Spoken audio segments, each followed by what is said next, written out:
네, 여러분 안녕하십니까?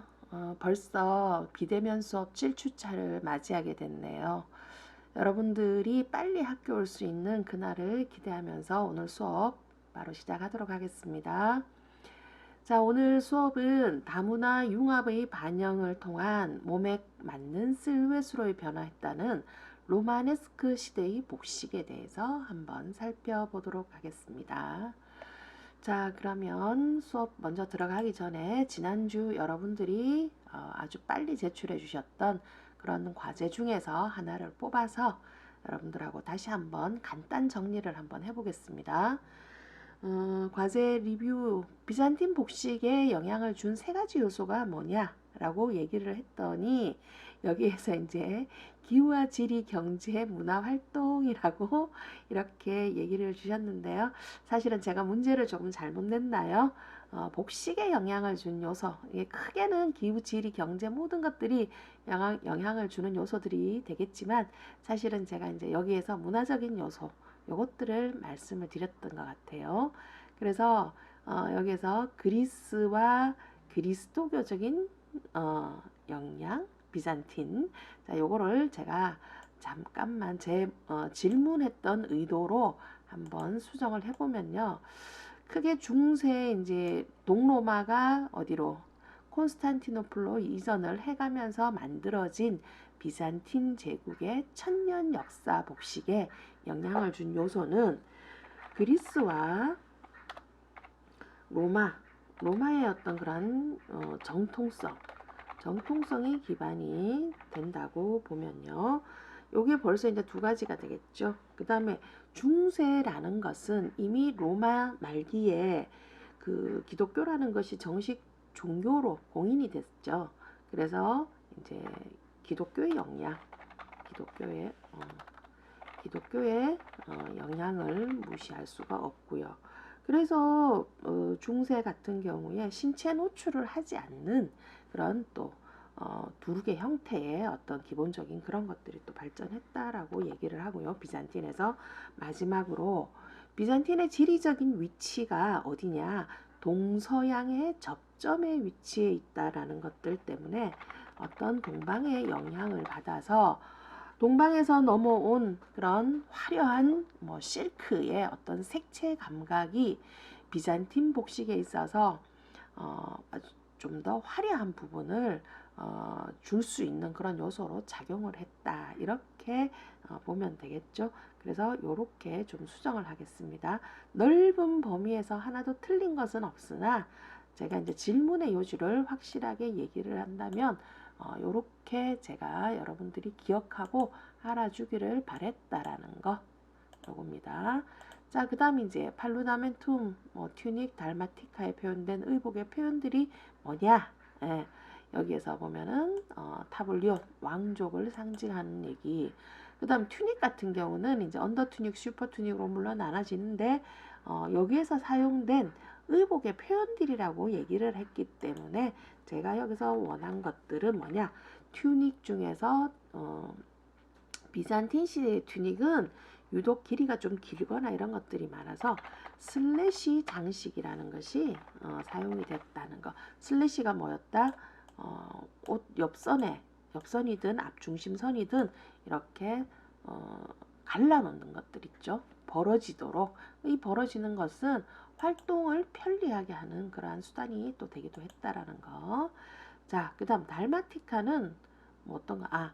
튜닉에 또 그런 것들이 있었죠. 튜닉이나 달마티카나 다 마찬가지인데 슬래시 장식도 있었지만 튜닉에는 어떤 것들이 있었죠? 선장식, 클라비스 장식, 클라비스 장식이 있었고, 그 다음에 아주 화려한 어떤 자수를 놓은 조각보 같은 것들을 어깨나 무릎 위치나 여기에 붙이는 세그멘티라는 것들, 이런 것들이 있었다라고 기억을 해주면 좋겠다. 그래서 이제 여기에서 보면은 뭐 달마티카 같은 경우는 기독교 포교하기 위해서 처음 이제 아주 평범한 옷에서 출발을 했으나 비잔틴으로 넘어오면서 이게 사제들을 위한 옷으로 좀 더 화려한 어떤 그런 문장이라든지 이런 것들이 표현돼서 튜닉이나 달마티카 같은 경우는 거의 크라비 세그멘티 이렇게 기억을 해주면 좋을 것 같습니다. 자, 요렇게 해서 이제 끝났고 마지막 문제가 비잔틴 복식을 표현하는 어떤 하나의 패션 쇼를 하나를 좀 추천을 해봐라. 그리고 그것을 보고 비잔틴 복식에 대한 이해도를 좀 넓혔으면 좋겠다라고 했는데 이제 여기다 비잔틴 복식의 실루엣 형태나 원단 중요하죠.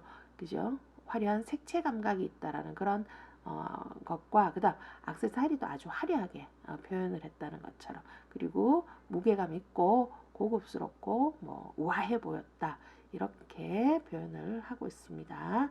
자 그러면은 잠시 한번 이 친구가 추천한 동영상을 한번 보는 걸로 해볼까요? 지금 이 친구가 했는 것들이 지금 제가 지금 링크가 조금 안 걸리는 것 같아요. 그래서 지금 여러 사람들이 보낸 내용들을 보니까 이제 다들 좀 다른 그런 패션쇼를 이렇게 했던데 요거는 나중에 여러분들이 이제 잘 봤으리라고 제가 믿고요. 오늘 바삐 나가는 수업으로 자 오늘 우리가 이제 해볼 내용은 중세 개괄에 대해서 개관이라고 표현을 하는 게 좋겠어요. 개괄보다는 개관이라는 이런 부분과 그 다음 중세 초기 복식사 혹은 또 이제 중세 중기의 복식사 그 다음에 요약 참고 내용으로 이렇게 좀 정리를 하도록 하겠습니다. 그러면 여러분들한테 조금만 설명을 더 한다면은 여기다가 그냥 바로 그릴게요. 지난 시간에 이제 비잔틴이라는 것은 비잔틴은 1000년 동안의 역사를 어느 지역에서 동유럽 지역에서 이렇게 펼쳤다고 보면 돼요. 1000년을 이렇게 펼쳤는데 그러면 동로마가 분리가 돼서 비잔틴 제국을 만들면서 1000년의 역사를 자랑하는 동안 그러면은 분리되어져 있던 서로마는 어떻게 됐느냐? 서유럽을 기반으로 해서 계속 이렇게 있게 되는 상황이 되고요. 그 서유럽을 안에 있으면서 여러 가지 일들이 많이 생겨요. 그래서 우리가 현재 오늘부터 하게 되는 로마네스크 복식이라는 것은 중세 중에서도 중세 중기를 얘기하는 거예요. 그러면은 똑같이 거의 유사하게 서유럽 쪽의 얘기를 오늘 할 건데 그럼 서유럽도 어떻게 바뀌었느냐? 중세, 초기, 중기, 후기 이렇게 얘기를 합니다. 그 중세, 초기, 중기, 후기가 비잔틴하고 거의 유사하게 1000년의 역사를 가지게 되는데 자 이만큼 뚝 띄어서 중세 초기에 500년입니다. 중세 초기라고 일컫는 500년을 우리가 중세 암흑기 혹은 중세 초기 이렇게 얘기를 합니다. 암흑기. 그 다음에 여기를 뚝 띄어서요. 한 절반 정도에서 우리가 기본적으로 표현하기를 12세기에서 여기를 한 13세기라고 이렇게 얘기를 하고요. 중세 후기 혹은 중세 말기를 14세기에서 뭐 15세기 초까지라고 15세기 뭐 요렇게 얘기를 해도 될 것 같아요. 이 언저리쯤은요. 13세기, 14세기는 중세 중기와 후기가 이렇게 섞여 있는 그런 애매한 좀 시기라고 얘기를 할 수가 있는데 그러면 우리가 오늘 다루게 되는 로마네스크는 어디를 얘기하는 거냐? 여기를 얘기하는 것이다. 그럼 여러분들 의문이 생기지 않아요? 그러면 왜 앞쪽에 여기 500년은 왔다 갔다 팔아먹을 것이냐? 왜 우리 500년은 안 하죠? 이 긴 시간을 안 하느냐? 자, 제가 아까 설명드렸던 것처럼 이 500년은 중세 암흑기라고 얘기를 합니다. 좀 크게 설명을 해보면 서유럽에 남아있던 그런 서로마를 중심으로 해서 여기는 지속적으로 작은 어떤 그런 나라들끼리 싸웠다가 또 뭐 통일이 됐다가 분열이 됐다가 또 어느 한쪽에서 어떤 세력에 의해서 누군가가 쭉 뭐 이렇게 방해를 하게 되면은 뭐 계속 전쟁이 일어나는 시기다. 그래서 어느 누구의 중심 세력에 의해서 통일된 어떤 그런 제국이라든지 뭐 이런 나라들이 형성이 되지가 않고 계속 500년 동안이나 분열, 통일, 분열, 통일을 반복하면서 그래서 붙여진 이름이 뭐냐? 중세 500년 암흑기다라고 얘기를 합니다. 그러면은 이제 복식사를 여러분들이 뒤에까지 하다가 보면은 전쟁이라든지 어떤 이런 큰 변화의 요소가 있을 때 복식은 잘 발달할 수가 없다라는 것을 여러분들이 알게 될 겁니다. 그럴 때는 복식이 변화를 할 수가 없어요. 그래서 이 긴 500년 동안에 중세 초기의 복식은 그냥 무난하게 그냥 왜 이때는 살고 죽는 문제가 1번이었지 옷을 뭐 어떻게 막 발전시키기 위한 어떤 사람들의 노력이나 이런 것들이 부족했다라는 거예요. 이렇게 전체적인 사회적인 분위기가. 그래서 특별한 복식이 없기 때문에 그냥 간단하게 요약 정리 정도로 하고 이러했었어 정도만 여러분들한테 소개를 하고 넘어가고요. 그리고 오늘 우리가 본격적으로 다뤄볼 것은 12, 13세기 복식, 로마네스크 복식이라고 얘기를 합니다. 요 시기에 대한 복식을 한번 살펴보도록 하겠습니다. 자, 그러면 일단 본 내용을 좀 들어가 보면은요. 자, 중세 계관이라고 여기도 좀 고칠게요.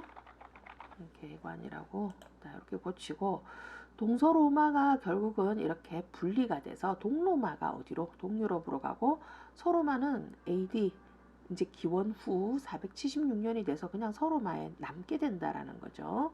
자, 서로마가 이제 멸망을 하면서 어디 르네상스가 오기까지의 약 1000년의 기간을 우리는 뭐라고 얘기를 하느냐? 그 중세라고 얘기를 합니다. 앞쪽에서 제가 이렇게 설명을 했습니다. 요거를 그래서 5에서 10세기는 중세 초기 암흑이라고 얘기를 하고요.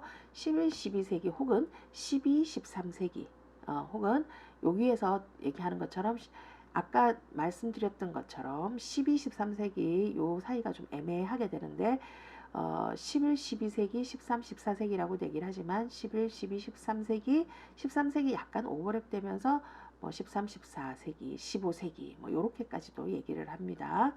자, 그래서 중세 중기의 로마네스크는 또 이 사이에 어떤 일들이 좀 있었느냐? 1096년부터 그러니까 약 1100년경부터 약 200년간 아주 복식사에 많은 영향을 미치게 되는 십자군 전쟁이라는 것이 중세 중기 말기에 이어서 이렇게 나타나게 된다라는 거 요거를 기억을 하고요.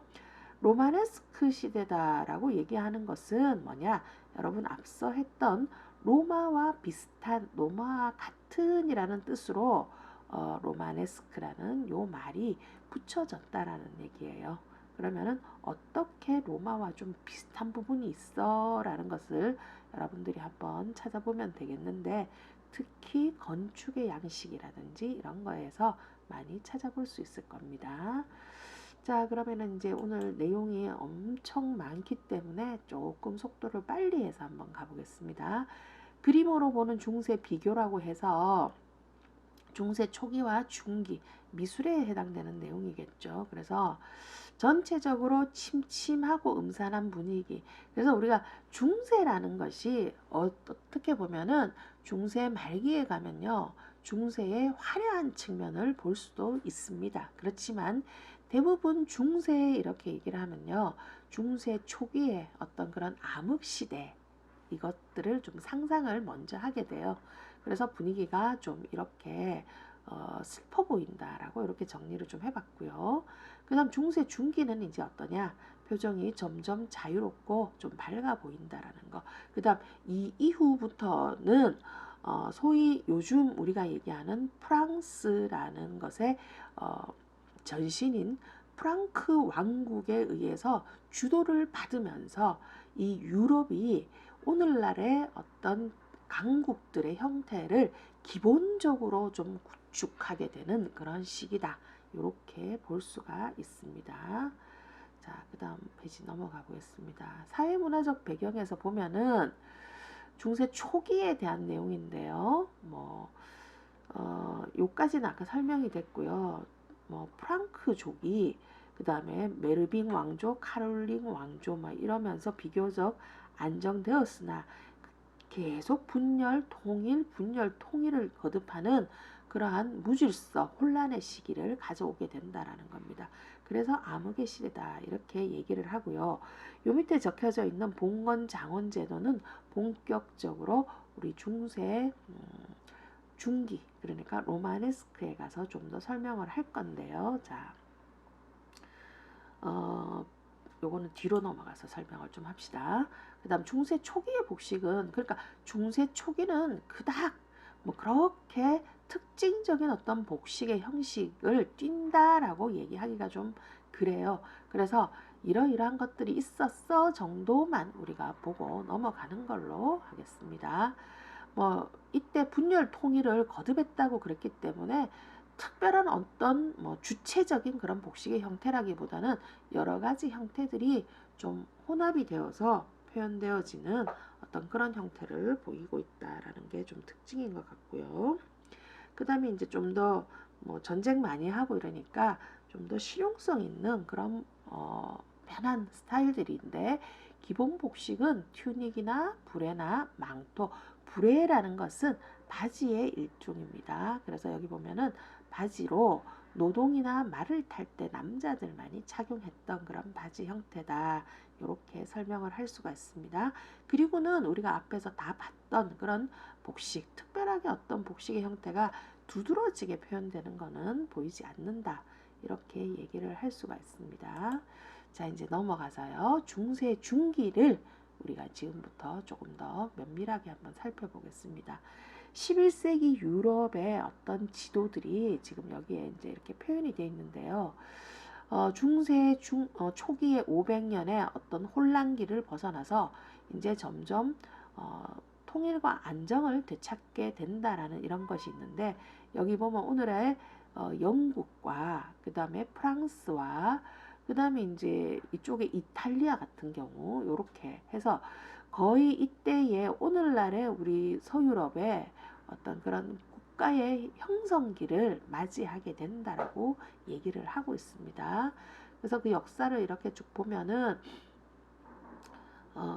955년에 오토 1세는 이제 이게 뭐냐면 오늘날 독일 여기죠. 여기를 얘기하는 건데 신성 로마 제국을 만들게 되고 987년에 위그 카페라고 해서 이 사람이 프랑크 왕국이 오늘날의 프랑스의 전신이 되는 것이다. 그 다음에 이제 1066년에 노르망디 공 윌리엄이 오늘날의 브리튼을 이렇게 만들게 되고요.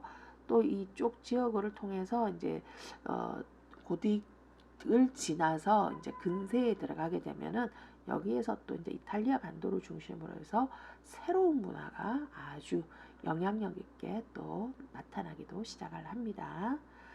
자, 이렇게 보고요.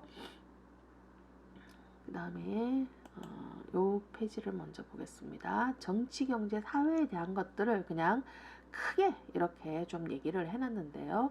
통일국가가 이제 봉건 제도에 의한 장원 제도가 순조롭게 발전을 해나간다는데 오늘 사실은 여기에 대한 내용들을 여러분들하고 조금 더 이제 심도 있게 볼 필요가 있는 겁니다. 봉건 제도라는 것은 요 페이지 다음 페이지에 이제 설명을 하겠지만 봉건 사회의 사회 구조를 한번 먼저 보겠습니다.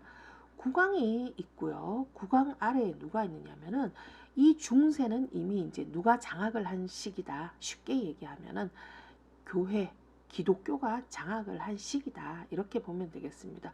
거의 모든 어떤 그 정신적인 어떤 지주로서의 역할을 누가 하게 되느냐? 교회가 하게 된다라는 거예요. 근데 이제 그 교회를 관장하는 대주교가 사실은 힘의 원리가 엄청 높겠지만 그 위에 국왕이 있다라는 거고요. 그 다음에 이제 국왕의 어떤 국왕한테 땅덩어리를 이렇게 지배받은, 그렇게 부여받은 어떤 특정 지역에 대한 권리를 이양받은 제후라는 사람들이 있어요. 이 사람들이 자기들의 휘하에 기사나 기사들을 두고 그 자기 땅 영역에 있는 그런 사람들의 뭐 안전을 책임져 주고요. 그 사람들한테 이제 세금이나 이런 물건들을 받게 되는 거죠. 그런데 이제 그러면서 서로 간에 어떤 주종의 관계들이 이렇게 생겨나게 된다라는 겁니다. 그래서 이제 크게 보면은 이렇게 한 3단계 정도로 이렇게 나눠지는데, 여기서 이제 일하는 농노, 그 다음에 혹은 뭐 일반 평민, 뭐 이런 사람들, 그죠? 이런 사람들이 있게 되는데, 이 사람들의 어떤 안전을 누가 책임져 주느냐? 이쪽에 있는 사람들이 책임을 져준다. 그리고 이제 이 사람이 소유하고 있는 그런 땅을 뭐라고 그러냐? 장원.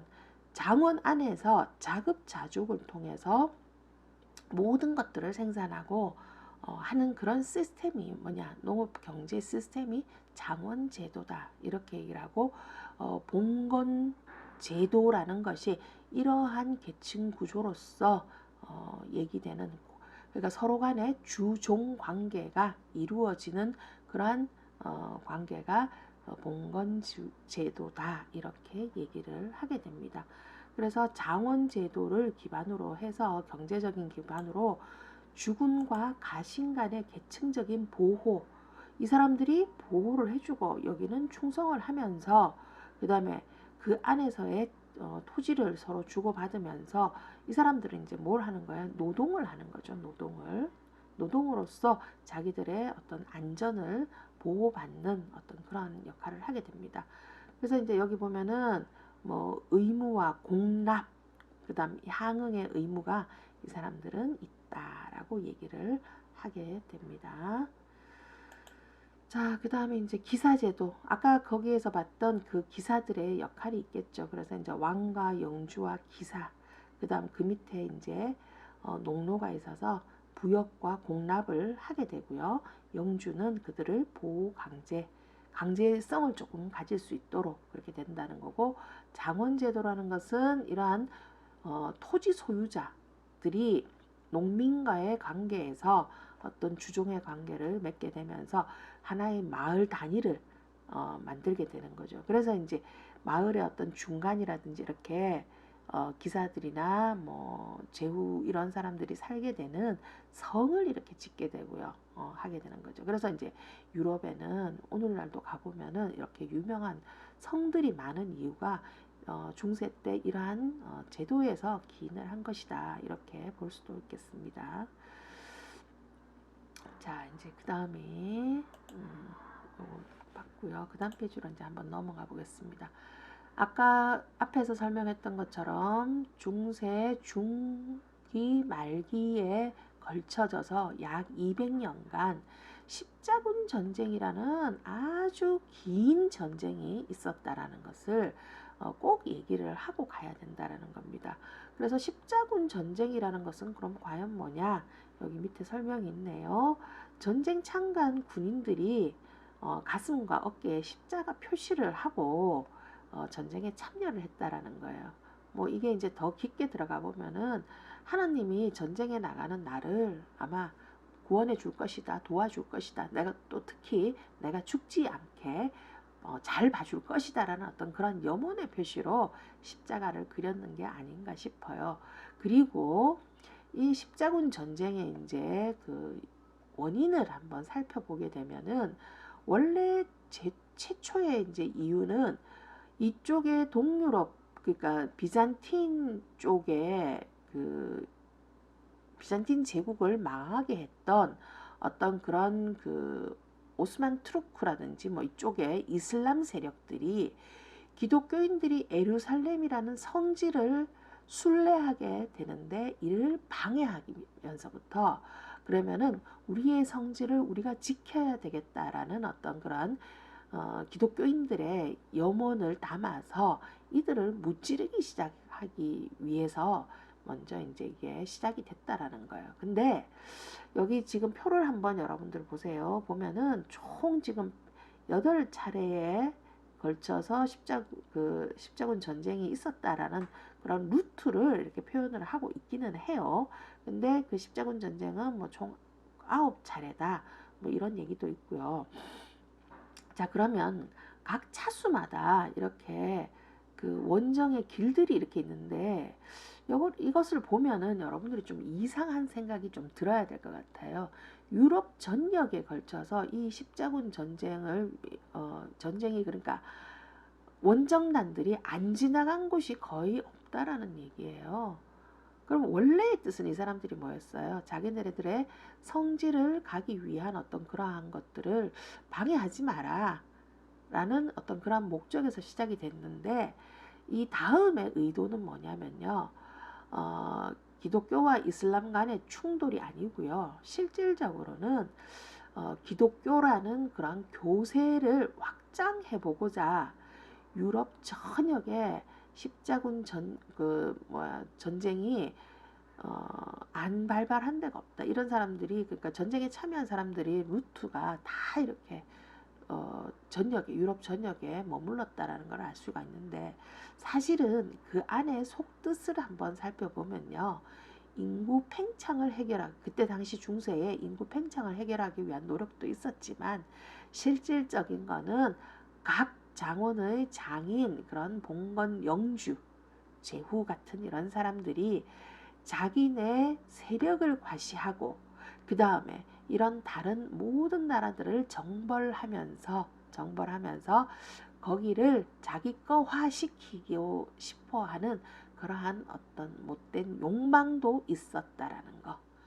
그래서 결국은 이 십자군 전쟁이라는 것은 제일 처음에는 성공을 했던 것 같아요. 그런데 거의 대부분의 십자군 전쟁은 판판이 실패로 돌아가게 되는 그런 결과를 갖게 됩니다.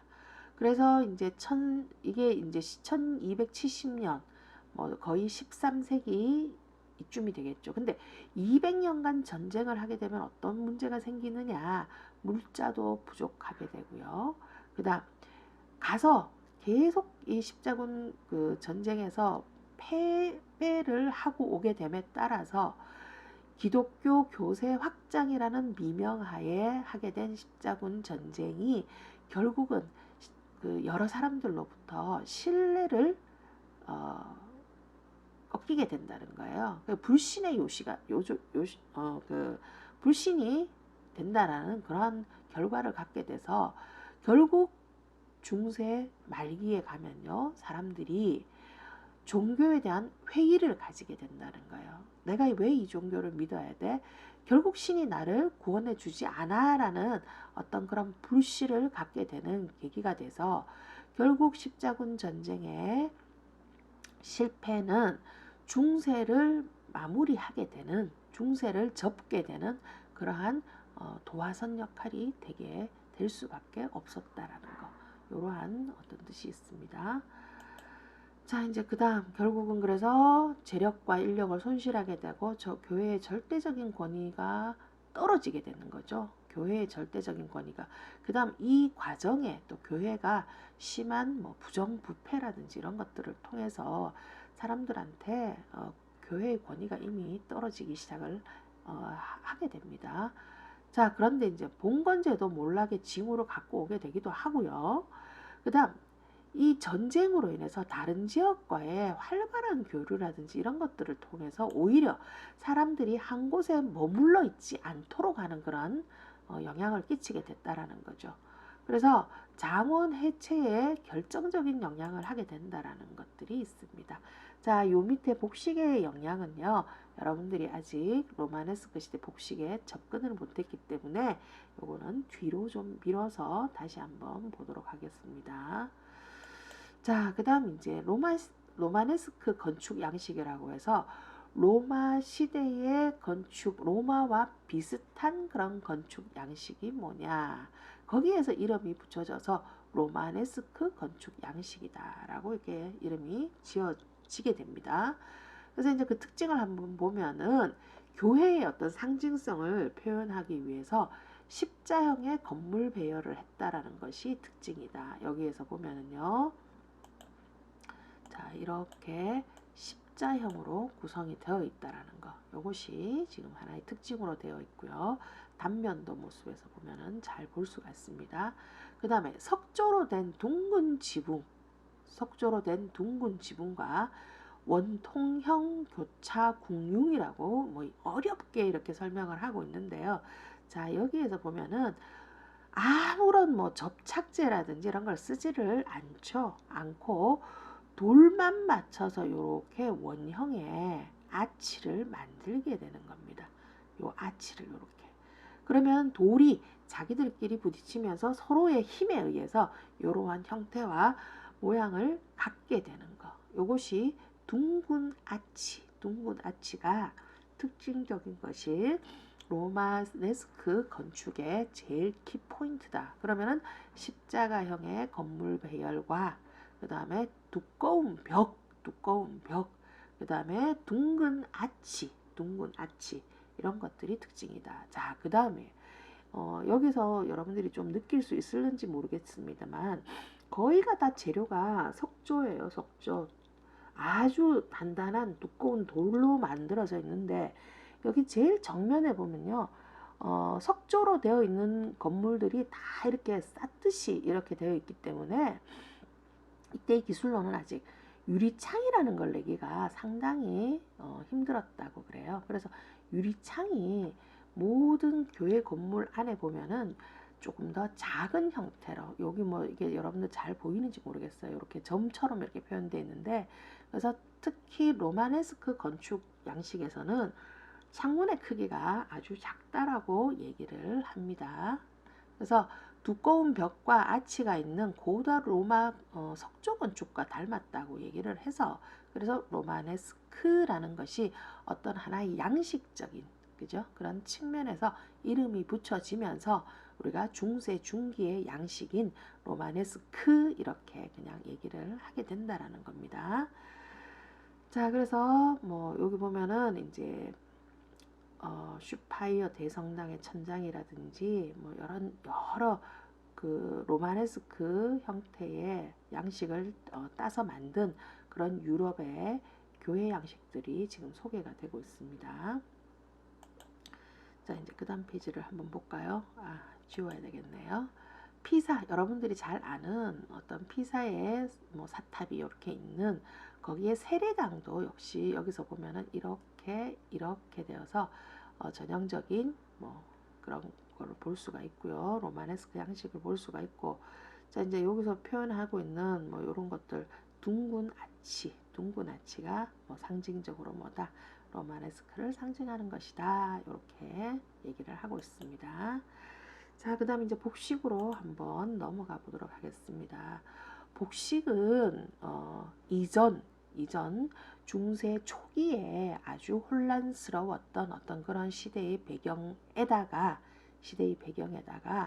그 사이에 또 어떤 일들이 있었느냐, 중세 초기에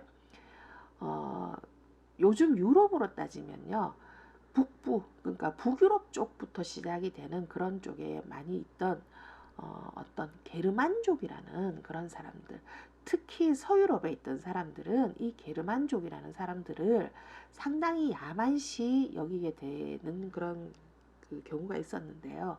그러한 게르만족이 어떻게 됐냐, 동방 지역이라든지 이쪽에서 이렇게 밀고 들어오는 다른 세력에 의해서 자기네 땅을 좀 침탈을 당하게 되는 거예요. 그래서 오히려 북유럽 쪽이나 이쪽 위에 있던 그런 게르만족이 서서히 어디로, 아래쪽으로, 서유럽 쪽으로 내려오게 됩니다. 그것을 뭐라 그러냐, 게르만족의 대이동이라고 얘기를 해요. 게르만족의 대이동. 그래서 그런 게르만족들이 밑으로 치고 내려오면서 중세 초기에서부터 그들과의 어떤 그런 힘의 뭐 이런 다툼들이 되게 많이 있었겠죠. 그랬는데 자, 이제 서유럽에서는 누가 힘을 키웠느냐, 결국은 오늘날 프랑스의 전신인 프랑크 왕국이 그 세력을 크게 하면서 그들 세력에 좀 이렇게 대항할 수 있고, 그래서 중세 중기로 넘어오면서는 완전히 어떻게 됐냐, 이 프랑크 왕국에 의한 오늘날의 국가 형태들이 이렇게 만들어지게 되는 그런 과정을 거치게 됩니다. 그래서 중세 초기에 많은 영향을 미쳤던 이런 게르만족의 어떤 그런 복식들이 있었고요. 게르만족의 복식은 간단하게 설명을 하면요. 우리나라가 바지를 언제부터 입기 시작을 했느냐, 뭐 이렇게 얘기를 이제 질문을 하면 우리나라 위에 있는 중국의 거기 어딘가에 북방민족의 뭐 말 타는 어떤 그러한 것들에서부터 우리나라의 바지가 유래가 됐다라고 얘기를 하듯이 이 게르만 민족도 역시 마찬가지로 뭐 아주 이 사람들은 기골이 좀 장대했대요. 그리고 바지를 입기 시작하는 이런 것들이 그 아까 중세 초기에 불에라는 것들이 소개가 됐잖아요. 이런 것들이 게르만족의 어떤 복식에서 좀 기인하고 한 것이 아니냐. 뭐 이렇게 얘기를 합니다. 단추라는 거, 뭐 단추를 몸에 달기 시작하는 거 이런 것들도 여기 해당이 되는 것 같아요. 자, 그러면 중세 중기는 중세 초기의 게르만족의 복식과 그 다음에 그 이전 옆 동네에서 있었던 옆 동네에 계속 그 동유럽 쪽에서 천년 동안 그 발전하고 있었던 이런 비잔틴 복식, 그 다음 더 나아가서 비잔틴에 또 영향을 준 동방의 영향, 이러한 모든 것들이 다 오랜 세월을 거쳐 영향을 받으면서 중세 중기에 어떤 독특한 표현이 만들어지게 됐다라고 얘기를 합니다. 그러면 중세 중기의 어떤 독특한 표현이라는 것이 뭐냐? 반드시 있습니다. 그게 뭐냐? 위에 여러분들이 그림을 보고 있는데요. 헐렁한 옷, 이게 중세 초기입니다. 중세 중기의 초반, 그러니까 중세 초기하고 중기 사이에 이렇게 연결된 요 시기의 복식인데요. 조금 헐렁하죠. 헐렁한 것이 어떻게 변했느냐? 몸에 이렇게 꽉 맞는 형태로 바뀌었다라는 겁니다. 꽉 맞는 형태로. 그래서 남성복에서는 특별히 여성복만큼이나 좀 특징적인 그런 표현들을 찾아보기는 조금 힘들어요. 그렇지만 남성들 복식에서도 그 이전보다는 이렇게 몸에 좀 붙는 형태로 바뀌었는데 그 차이를 보면은 여성복에서 아주 명확하게 찾아볼 수가 있다라는 것이 가장 큰 특징입니다. 가장 큰 특징. 그 다음에 이제 교회의 어떤 역할이 중세 중기에는요, 모든 것들을 다 할 수 있는 사람들이 모이는 장소의 역할이다. 그래서 교회가 학교의 역할도 하고요. 그 다음에 어떤 뭔가를 만들기 위한 어떤 장소적인 그런 역할을 하기도 하고. 그래서 교회라는 것이 가장 보편적인 사람들의 집합 장소가 된 곳이다. 이렇게 얘기할 수가 있겠습니다.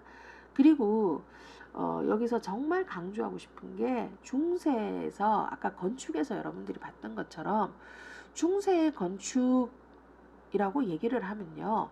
그냥 10개 중에 9개는 교회 건축 말고는 얘기할 게 없어요.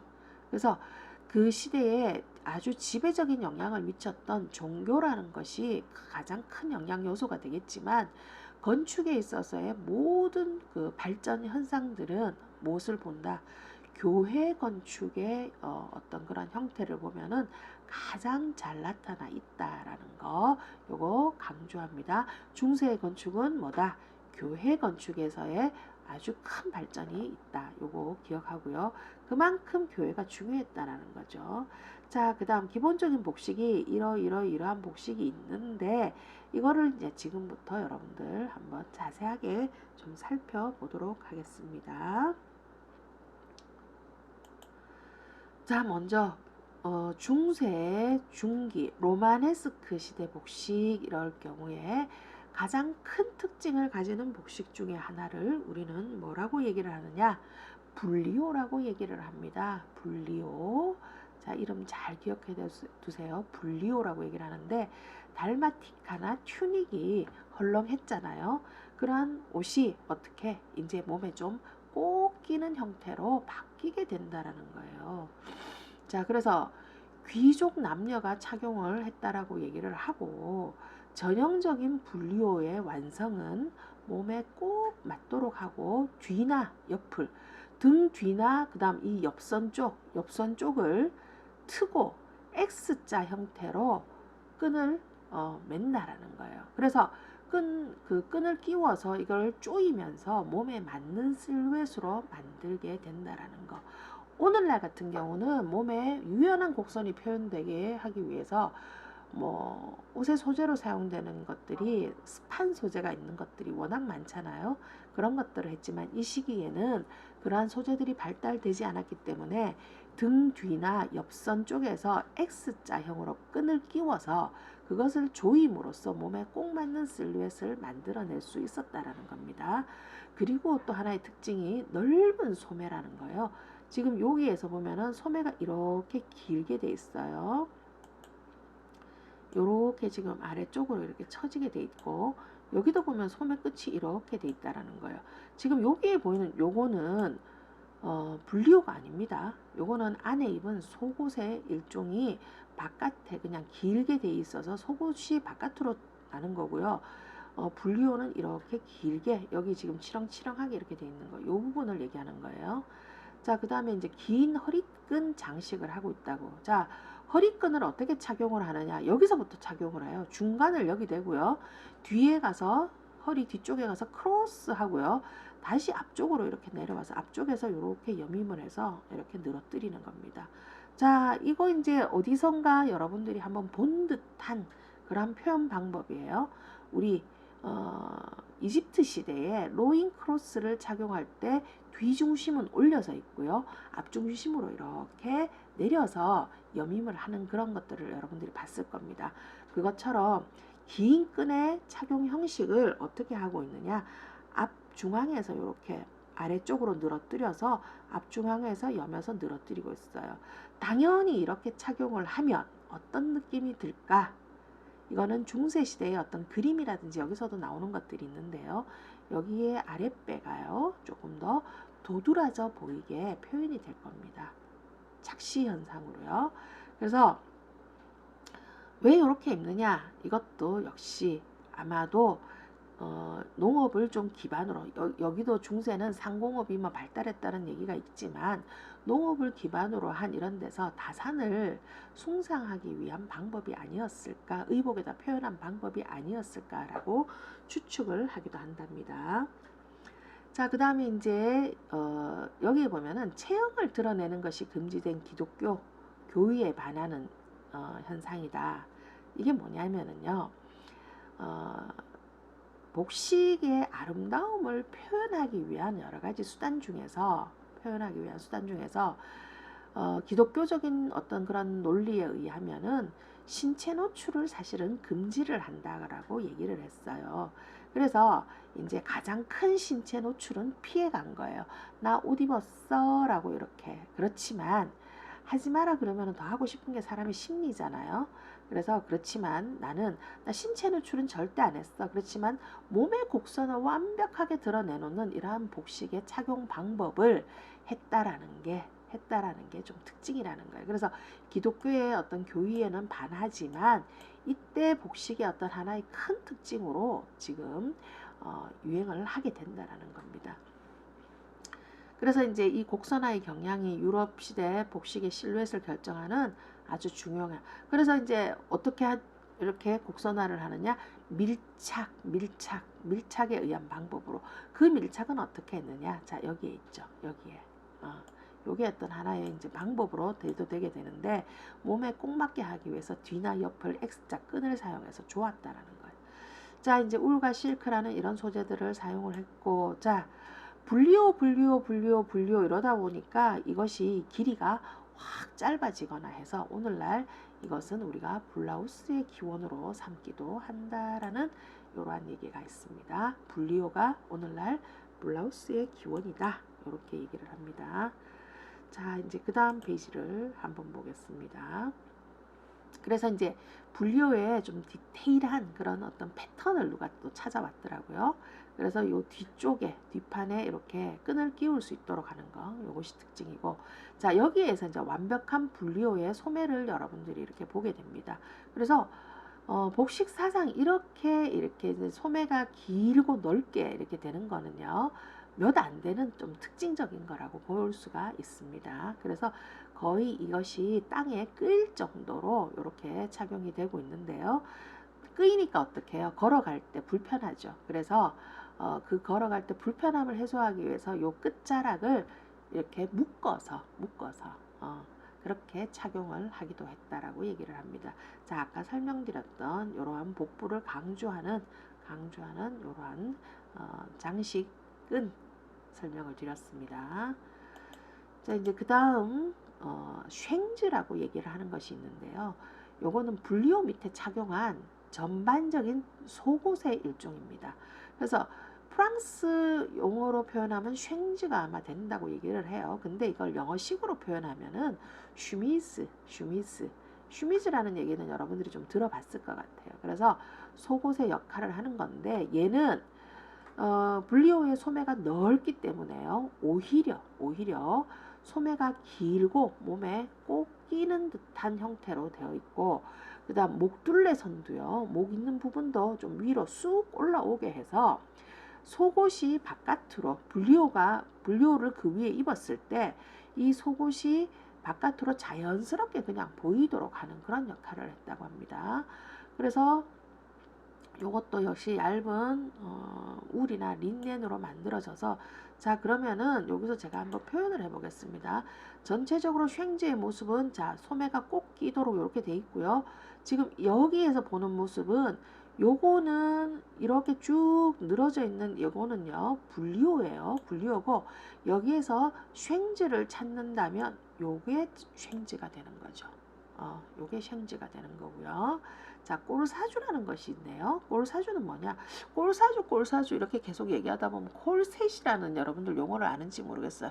여성들의 몸을 조이기 위한 어떤 그런 수단인 콜셋과 거의 역할이 똑같다고 보면 되는데, 이제 콜셋은 바깥 옷을 입기 위해서 몸의 선을 보정해 주기 위해서 이제 속옷으로 입는 거잖아요. 근데 이때는 바깥에다 오히려 입었다고 보면 돼요. 그래서 몸에 꼭 끼고 앞이 트이지 않은 약간의 조끼 형태다. 그래서 불리오를 입고 불리오 바깥에다가 조끼를 꽉 채는 조끼를 입어서 몸의 선을 완성해 주는 그런 것이다. 그래서 불리오 위에 착용을 하게 된다라는 겁니다. 불리오 위에 착용을 하게 되고요. 요거는 울이나 실크 소재를 두세 겹 겹쳐서 누벼서 입었다. 누벼 입는다라는 건 뭐냐면요. 천과 천을 이렇게 쌓는다라는 얘기예요. 그리고 거기를 꿰매서 이거를 단단하게, 그러니까 보정의 효과, 그 몸의 선을 완벽하게 이렇게 표현해 주기 위한 수단으로 했기 때문에 보정의 효과로 해서 늘어나지 않고 신축성이 없도록 해야 된다는 얘기예요. 그래서 자, 여기에서 꼴사주라는 것은 자, 요것을 얘기하는 겁니다. 형태 실루엣을 다시 한번 그려볼까요? 여기다가 이렇게 해서 이렇게 마지막에 입는 요런 조끼 요 형태를 뭐라고 얘기를 한다? 꼴사주라고 얘기를 하게 됩니다. 자, 요렇게 해서 이제 전체적으로 지금 여성들의 복식을 한번 정리를 해보면요. 순서가 어떻게 돼요? 속옷과 같은 쉥즈를 입고요. 남자들도 마찬가지입니다. 이거는. 근데 남자들이 꼴사주를 착용했다는 거는 잘 안 보여요. 남자들은 쉥즈 입고 불리오를 좀 여자들의 어떤 불리오보다는 좀 헐렁한 형태의 불리오를 입고요. 자, 여자들의 복식은요. 쉥즈를 입고 불리오를 입고 그 위에 또다시 밀착을 하기 위한 조끼 형태의 누빔 조끼 골사주를 입음으로써 완성이 된다. 이렇게 해서 가장 큰 특징을 나타내는 중세 중기 로마네스크 시대의 여성복을 표현하는 방법이다. 이렇게 강조를 하겠습니다. 자, 그 다음 이제 일반적으로는요, 튜닉이라든지 뭐 또 튜닉은 이제 지금 이제 여러분들한테 설명을 별로 안 해도 될 것 같아요. 그 다음에 이제 지퐁이라는 것이 있어요. 패드를 댄 조끼 형태의 옷인데요. 자, 요것을 여러분들이 한번 보면 좋겠습니다. 요것을 요게 뭐냐면요. 십자군 전쟁에 나갔던 사람이 갑옷처럼 이렇게 된 건데요. 요것도 역시 누빔으로 해서 그 전쟁 중에 칼이나 이런 것들로 신체를 좀 보호하기 위해서 만들어 입었던 그런 십자군 병사의 옷이에요. 조끼 형태로 되어 있는. 그래서 이런 것들을 입음으로써 신체를 좀 더 보호할 수 있다는 어떤 그런 옷인데 이것이 이제 좀 착용이 됐다라는 거. 자, 요 그림은 제가 좀 지우겠습니다. 요거는 요 그림은 좀 보지 마세요. 요거는 지금 상관이 없는 그림이에요. 자, 망토도 있었고 부레라는 거, 부레. 초기 부레와 같은 형태인데 남자들이 일반적으로 이 안에 튜닉이나 뭐 이런 것들 안에 입었던 그런 헐렁한 바지라는 거예요. 근데 이제 여기에다가 어떻게 끈으로 이렇게 좀 고정을 해줬죠. 헐렁하게 이렇게 다니는 게 아니고 요것이 튜닉이다. 그러면은 여러분들 요거는 뭘까요? 요 안에 이렇게 자연스럽게 이렇게 보이는 거, 그 다음 팔에 이렇게 딱 보이는 거 뭘까요? 요것도 남자들이 착용한 쉥즈, 속옷 대용으로 입은 쉥즈다. 이렇게 얘기할 수가 있겠습니다. 자, 그리고요. 여러 가지 머리 장식 후드라든지 이런 것들이 있었고 이제 초기에 신발 같은 것들도 이렇게 나오게 됐다라는 것이 있고요. 자, 지금 이제 요 뒤에 지금 우리가 설명해야 될 것들이 엄청 많이 있는데 시간이 조금 가더라도요. 여러분들 좀 이해를 해 주시고요. 뭐 실크는 이런 형태로 이제 신발이 됐는데 지금 제가 가장 중요하게 생각해야 되는 것이 여러분들 뭐냐면요. 요겁니다. 요 그림을 한번 봐주세요. 요즘도 유럽의 어떤 민속 의상이라든지 이런 데 보면은 여자들이나 남자들이나 요런 가방 형태를 허리춤에 이렇게 차고 나오는 것들이 많이 있어요. 요것의 이름을 뭐라고 얘기를 하냐면은 엘모너라고 얘기를 합니다. 엘모너라고 얘기를 하고 원래는 십자군 전쟁 나갈 때 남편들이 나가게 되면은 이제 부인들이 그 안에다가 먹을 거라든지 아니면 뭐 손수건도 좋고요. 그 다음에 십자가 살아 돌아오세요라는 어떤 그런 염원을 담은 그런 물건들을 넣어서 이렇게 달아줬던 그런 것들인데 이것이 오늘날의 핸드백의 어떤 모체가 되지 않냐라고 해서 엘모너라고 얘기를 합니다. 이것이 그때 가장 큰 특징인 그러한 장신구에 해당하는 것이다. 이렇게 이해를 하면 되겠습니다.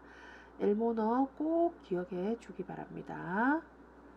자, 그 다음 이제 또 봐야 될 것이 영화 속에 재현된 복식해서 자, 아주 잘 찾은 그림이에요. 원탁의 기사라는 영화에서 보게 되는데 불리오를 제대로 착용한 모습을 지금 볼 수가 있고요. 이렇게 이제 왕관이라든지 이때 그 중세 시기에는 금은 세공 기술이 엄청 발달을 하고 그다음 이 사람들이 십자군 전쟁이라든지 이렇게 이제 원정을 가게 되면 그 나라들에서부터 탈취해오는 그런 것들로 물자가 아주 풍부했을 수도 있다 그래요. 그래서 특히 금, 은 뭐 이런 것들을 많이 이제 탈취를 해갖고 왔다고 얘기를 하는데요. 그래서 이제 이런 것들이 화려함을 좀 많이 볼 수가 있다라는 거예요. 그 다음에 이제 카멜롯의 전설이라는 그런 영화에서 이제 보는 거고요. 그래서 여기서는 이제 튜닉 뭐 이거는 그닥 중요하지 않은 것 같아요. 그 다음에 여기 이제 부레라는 바지 형태라는 것이 있었고, 그 다음에 이제 이것도 헐렁한 소매라든지 이런 걸 보고 뭐 이게 불리오가 아닐까라고 이제 추측을 하는 겁니다. 자, 이제 그 다음 현대 패션에 이제 복식이 어떻게 적용이 됐나 이걸 한번 살펴봤더니 이제 원피스 형태에서 몸에 꼭 맞고 여기에 보면 소매 형태가 좀 이렇게 헐렁하게 되어 있는 것들 뭐 이런 것들에서 영감을 받았다. 그래서 불리오가 아니냐. 그 다음 특징적인 바지라든지 그 다음에 후드 같은 것들 이런 것들이 받은 그 중세 중기의 복식에 영향을 받은 것들이 아닌가라고 이렇게 표현을 하고 있습니다. 자, 마지막으로 이제 중세 초기와 중기에 대한 것들을 그냥 간단하게 이렇게 이제 요약을 좀 해놓은 그런 것들을 볼 수가 있습니다. 그래서 중세 초기는 암흑시기였기 때문에 특별히 언급할 거는 그닥 많지가 않다라는 거고요. 중세 중기 같은 경우는 자, 여기에서 여러분들이 반드시 기억해야 되는 거, 자, 불리오, 그 다음에 불리오 안에 쉥즈라는 속옷을 입었고요. 그 다음 불리오 바깥에 여성들이 남성들은 아니에요. 여성들이 몸의 선을 더욱더 밀착되는 형태로 해주기 위해서 꼴사주라는 것을 입었다. 십자군 전쟁을 간 병사들의 옷에서 유래가 된 조끼가 있었는데 요거를 명칭이 조금 웃겨요. 지퐁이라고 얘기를 하고요. 자, 그 다음에 정말 기억해야 되는 거, 이때부터 오늘날 우리가 생각하는 들고 다니는 어떤 그런 핸드백이 허리춤에 달려있는 그런 어떤 주머니 모양인 엘모노에서 시작이 됐다라고 그렇게 얘기를 합니다. 요거까지를 가장 중요하게 여러분들이 좀 기억을 해주면 좋겠다. 이렇게 정리를 하고요. 자, 그 다음에 이제 마지막 페이지에 보면은 과제 노트라고 해서 중세 로마네스크 시대에 복식에 영향을 준 요소들이 어떤 것들이 있는지 한번 정리를 하고 설명을 해봐라 이 얘기고요. 그 다음 여성 복식에서 오늘 여러 차례 강조했던 여성복의 착용 방법 순서대로 적고요. 각 복식의 특징을 간단하게 한번 설명을 해봐라. 그 다음에 이제 로마네스크 건축 양식의 특징과 대표적인 건물, 오늘 소개되지 않은 그런 대표적인 건물들이 또 어떤 것들이 있는지 여러분들이 한번 보고요. 그 다음 마지막으로 제가 당부하기 하는 얘기가 뭐냐면은 사실은 오늘 동영상을 여러분들한테 간단하게라도 좀 소개를 하려고 했는데요. 자, 첫 번째 게르만족의 대이동에 관한 동영상을 반드시 한번 찾아보시기 바라고요. 제가 오늘 링크를 걸어놨는데 여러분들하고 시간 관계상 좀 못 봤고요. 그 다음에 이제 십자군 전쟁이라든지 십자군 전쟁에 관련된 이러한 히스토리가 달려있는 그러한 그 동영상이 유튜브에 엄청 많이 있어요. 그래서 요것을 조금 더 부가적으로 여러분들이 좀 공부를 해보면은 좋겠다라는 그런 당부를 하고 오늘 수업을 마치도록 하겠습니다. 곧 여러분들 만날 수 있기를 기대하고 있겠습니다. 오늘도 수고하셨습니다.